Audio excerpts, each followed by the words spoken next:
अस्सलाम वालेकुम friends, welcome to Karim travel advisors. उम्मीद है सब ठीक होंगे। गुड न्यूज़ एक भी नहीं, दो गुड न्यूज़ के साथ मैं हाजिर हुआ हूँ। पहली गुड न्यूज़ जो है वो शाहिद अहमद भाई हैं हमारे कराची से। उन्होंने सुबह मुझे मैसेज किया और वो गुड न्यूज़ दी और उन्होंने कहा करीम भाई सबके साथ शेयर कर दें। तो शाहिद अहमद भाई आपका बहुत शुक्रिया। और वो गुड न्यूज़ ये है कि बेल्जियम की जो एम्बेसी है वो बेसिकली ओपन हो गई है। जेरीज के थ्रू आप डॉक्यूमेंट अपने जमा करा सकते हैं जी। 1 जून यानी मंडे से आप बेल्जियम के लिए जेरीज में जाके सबमिट करवा सकते हैं। अच्छा, फिलहाल जो जेरीज के ऑफिस इस्लामाबाद और लाहौर वाले हैं वही एक्सेप्ट कर रहे हैं बेल्जियम के लिए आपकी जो वीज़ा फाइल्स हैं। अभी कराची वालों ने स्टार्ट नहीं किया, तो ये सिर्फ लाहौर और इस्लामाबाद के ऑफिस के लिए अपडेट है। जैसे टर्की का स्टार्ट किया था, बेल्जियम का भी स्टार्ट कर दिया है। तो उम्मीद है आने वाले दिनों में और मजीद जो है एम्बेसीज भी अपना जो प्रोसेस है वो वीज़ा एप्लीकेशन का वो स्टार्ट कर देगी इंशाअल्लाह ताला। और दूसरी गुड न्यूज़ ये है कि Pakistan resumes international flight operations from 30 मई। 30 मई से यानी आज रात 12 बजे 30 मई हो जाएगा। आज 29 मई है और रात को 30 मई के बाद से इंटरनेशनल फ़्लाइट्स जो हैं पाकिस्तान से स्टार्ट हो जाएंगी।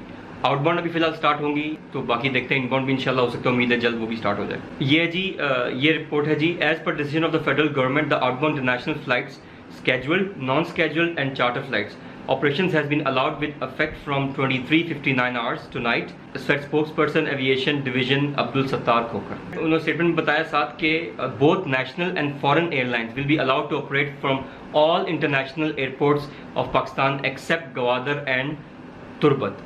सिर्फ गवादर और तुर्बत जो है वो एयरपोर्ट जो है ऑपरेट नहीं करेंगे इंटरनेशनल फ्लाइट्स। बाकी सारे एयरपोर्ट जो है इंटरनेशनल फ्लाइट्स जो है वो ऑपरेट करेंगे। एसओपीज जो है वो आउटबाउंड फ्लाइट्स के लिए जो है वो इंटरनेशनल फ्लाइट्स के लिए वो इशू कर दी गई हैं, जो एयरलाइंस को फॉलो करनी होंगी। ये 2 गुड न्यूज़ थी जो मैं चाहता था भाई से शेयर करूँ।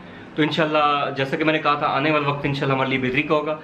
तो वही गुड न्यूज़ आस्ता आस्ता मिलती जा रही हैं। एमिरेट्स एयरलाइन ने तो कुछ फ्लाइट स्टार्ट कर ली थी, लेकिन दुबई भी इंशाल्लाह टूरिज्म के लिए खुलने वाला है। यूरोप में कुछ कंट्रीज जो है अपने टूरिज्म को सेक्टर खोलने वाली हैं फॉरनर्स के लिए। तो इंशाल्लाह मजीद उम्मीद है कि और भी कंट्रीज देखी फॉरनर्स को वेलकम करेंगी और वीज़ाज ऑपरेशन स्टार्ट कर देंगी और हम आहिस्ता आहिस्ता करके बेहतरी की तरफ जो है इंशाल्लाह बढ़ते जाएंगे।